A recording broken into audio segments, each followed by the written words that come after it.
You think you're losing jobs because your competitor is cheaper, or because you need more leads, or because the market is just slow. And almost always, you're wrong. You're not losing at the work. You're losing at the seams, the tiny gaps in between systems or in handoffs between parts of your business where jobs and money quietly leak out. And once I show you these seams, you're going to start seeing them everywhere. Here's what I've learned by picking apart almost thousands of businesses at this point. They almost never fail at one thing. Businesses almost always fail in between the things. Think about a bridge. Right? We've got this bridge. Looks a little something like this. Now, a bridge doesn't usually break right in the center of a solid steel or concrete block.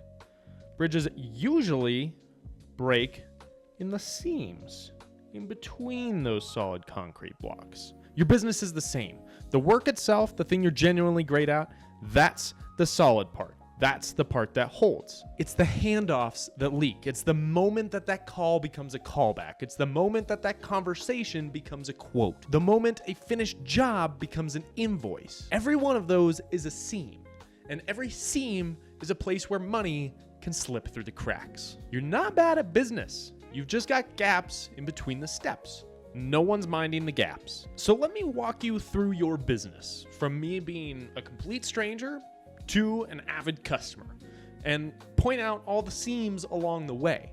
And you tell me where you think your business might be leaking. All right, here's our timeline. Seam 1 is right here, right? And that is someone gets interested. Ooh. They see your truck, a friend mentions you, they find you online. Do they actually reach out? Or is it just enough of a hassle to contact you that half of them don't even bother? That's a leak before they even ever say a word. Okay, seam 2, and this is a big one. They actually get on their phone. Oh man, let's see if I can draw a phone.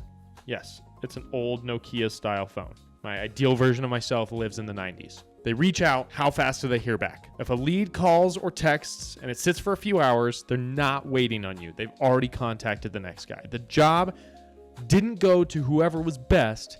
It went to whoever answered first. Seam number 3. They want a number. Does the quote actually go out same day? Is it clear? Is it clean looking?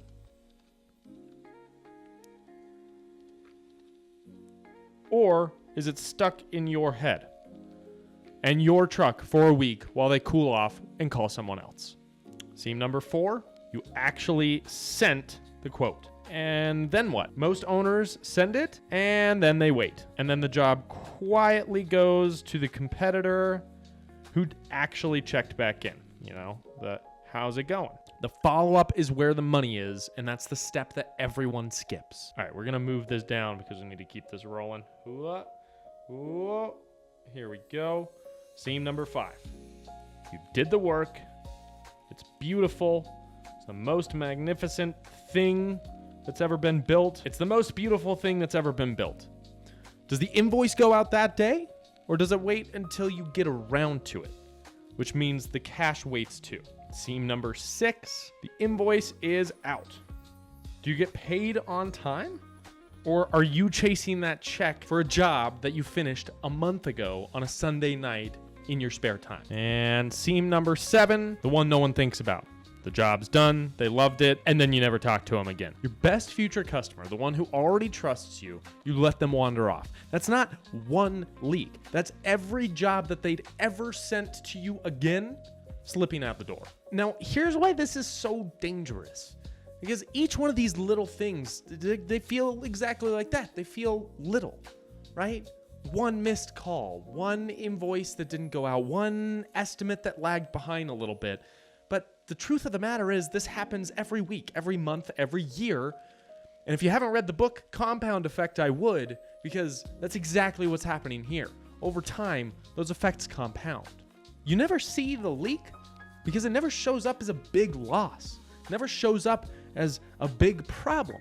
But slowly and quietly, it drains money every single day that the business exists. It shows up as a business that's always busy and yet never quite has enough money. And then comes the trap that most owners fall into. They see the lack of money and they think, I need more work, and I need more leads, and they start paying for marketing. But if your business is leaking at the seams, more leads just means losing more of them faster. You don't have a lead problem, you have a leak problem.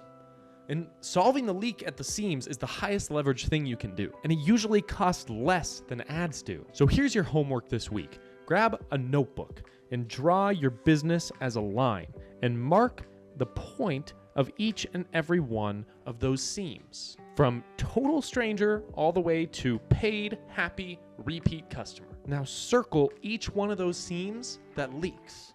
I'm Alec, and plugging those seams, building the handoffs so that nothing falls through, that's the actual work that I do for owner-run businesses. It's not flashy, it's just the difference between a business that leaks and one that holds. If you'd rather have this done for you, I actually built a tool. I'll link it down below. It goes through the entire customer journey for you, and it helps you identify where those leaks are. It's not a pitch, it's just a map. It just shows you what to focus on. And come back next week, because next week we're focusing on the biggest seam of them all. We're focusing on the place where businesses lose more money than anywhere else. The one drop deal that costs more than fixing all of the leaks in your system. See you then.